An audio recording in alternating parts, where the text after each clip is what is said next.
Every time we get to talk about Jamie Drake, I insist on doing the intro. I insist on talking about him. Everybody knows I'm secretly in love with Jamie Drake. Who is that? I am too. It is awesome. He's amazing. Yes. Like, and I also met Jamie here in High Point, which is great, and I met him with Gretchen. Actually, if I wouldn't have been with Gretchen, I wouldn't even have met Jamie. Keep that in mind at all times. Top of mind at all times. As she keeps reminding me. So Jamie has become our great personal friend, and he is just a wonderful gentleman. He's so gracious. Amazing. And as Jamie likes to be referred to as the king of color, just for you, that Jamie. he is. I had the liberty of being in his New York apartment, which is just absolutely gorgeous, and has been released in this month's edition of Architectural Digest, AD. And the pictures don't even do it justice. It is gorgeous, but being in there in real time was just wonderful. The first picture is the full spread of his living room, which you cannot even describe. The one thing that he really liked was the ceiling height. Another great element that he did in there was he had a structural beam that, a structural column that he covered with a floor-to-ceiling bookcase in black lacquer. And it is just gorgeous. Separated by 2 individual living rooms, gorgeous kitchen, and his phenomenal use of color. As an interior designer, I could not do color like that. I couldn't. I know you guys do. Growing up in design school, he was my mentor, like dream mentor. He's an icon to me and still is today, and I'm so happy to know him as a friend. And he's taught, I think, so many people things about color that he's just his adventure spirit has taken color to so many vast places that are beyond the norm. Because not everyone can, I mean, you look at some of his color configurations and Pinks you and wouldn't even and you wouldn't even think of that. Right. But the way he puts them together and the textures that he uses, just and this always room on the prime mark. Example Always of on the mark. So bold. Yep. So as you're going to see on the screen here, you can see the huge piece of artwork that is behind the sofa, which is absolutely gorgeous. And another thing, you know, that he's doing right here is he's really accentuating the ceiling by the placement of that artwork, which is very vertical. Exactly. I, as a designer, I would have opted for something more horizontal to follow the line of the sofa. But again, something extremely out of the box, unexpected, and gorgeous. And look at that chair. You know, it's like nod to mod, but then the super elongated sofa, the purple ottoman, tufted, gorgeous. He does, his building does have something very unique for New York. Not a lot of buildings do have it, and it's a great focal draw when you're in his place. His garage, as you'll see in the magazine if you pick up AD, is more like a living space, but what happens is a door, one of the walls folds open, and the car is elevated from the street level to his house, and then it pulls in.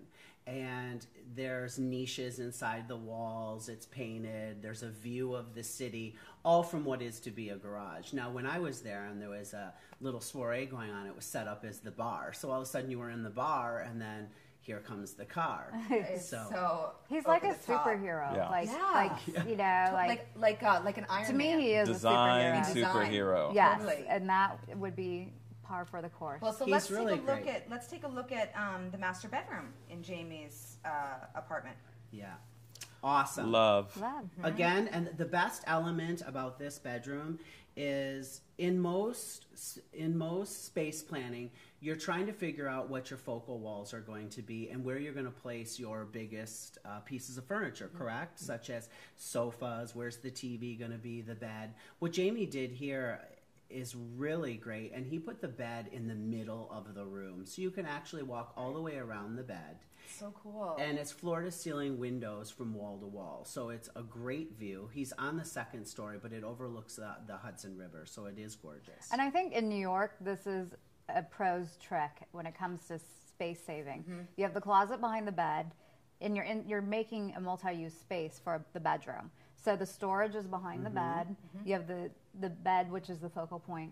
And of course, his storage is the lacquer and the painted, you know, it's a beautiful Benjamin Moore paint. I think it's called Smoke. Yep. And And then his custom, this alligator bed is insane. I think it's so chic. Insane. I know. So chic. And you know, when we talk I about love fashion, how it parlays into design, that is a critical part of design. Into design.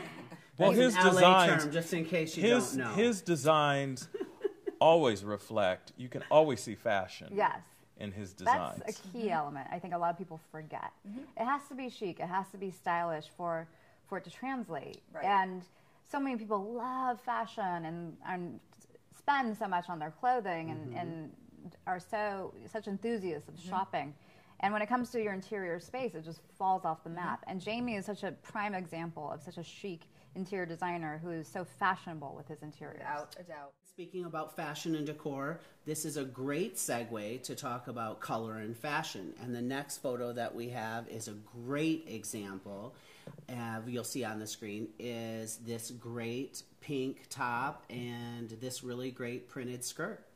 Yes. So this is an image in the April issue of Elle with Taylor Swift on the cover.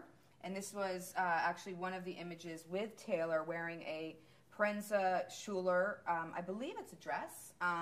But I saw this and it reminded me a lot of the elements in Jamie's bedroom, like the polka dots, kind of similar to the rug, the pinks, the blues. My only kind of mishap with this look, a little bit, I know you have one, but my only mishap with this look is the images of people on the skirt. Like, I don't really know if I like that, but I don't know. I think it's busy, but I personally feel that it works really well together.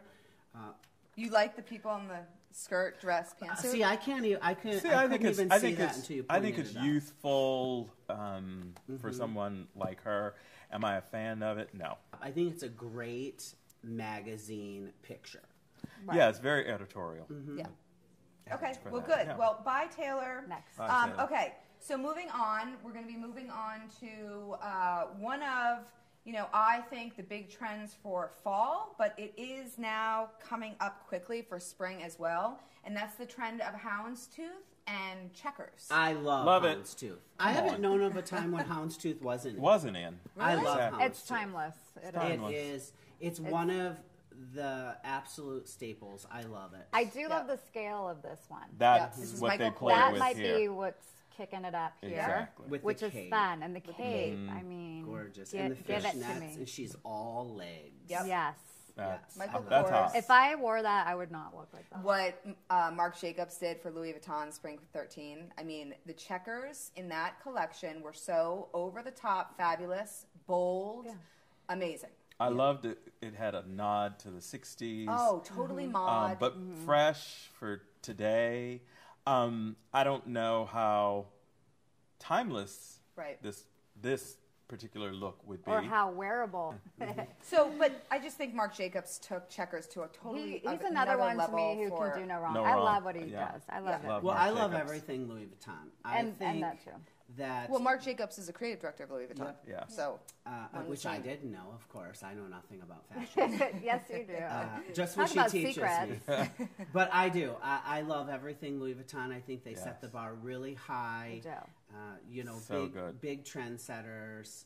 I love all their leather goods. Big fan. so what do we think about checkers like these bold checks moving into the home? I Cool, love it. good. Yeah. I Think think it it's will happen? all I think texture. it's great. Okay. Yeah. Yes. Okay, good. So we are going to look, this isn't really like as bold as what we were looking at with Michael Kors and with Louis Vuitton on the runway, but this room, and I believe it was an Elle Decor, had a bunch of checker pillows thrown on the couch, and I just thought, well, Shane pulled this, and I thought that we should just chat about They're it. there. Again, Elle Decor April issue. I loved this one, and last night when we were choosing all of the photographs, I liked this one because I think this interior is really relatable. I don't know if it's because I'm from the Midwest. A lot of people are into the lodge feel, but this is also a very masculine interior, and this particular article and designer was done by a bachelor, I believe. And I think it really does pull all the elements together really well. I think this is a really good interior. I think there's a lot of elements there. but probably wouldn't go over so well in Hollywood. I personally am not a big fan of the room. It feels very cold to me. It doesn't feel comfortable. For a lodge feeling like that, I want comfort. And that doesn't have to translate into big oversized furniture. But like that chair to me is just, I wouldn't want to sit in that chair. I would love it if it were a side chair. I mean, if it were... I think this room is a good example of someone who travels around the world, collects things, beautiful things. Again, I love elements. I love most of the unique objects. And he did a great job of curating lovely things for his house. And it's all his personal touch. Go back to that room. We talk a lot, huh? Oh, maybe we're not. Good. Right. Danger, Will Robinson. Yeah. Danger. Even tell that, okay, you just call it a skirt, I call it a skirt, and then you call it a dress. What is it? Well, I can't tell because the shadow It's the transition of the pattern. I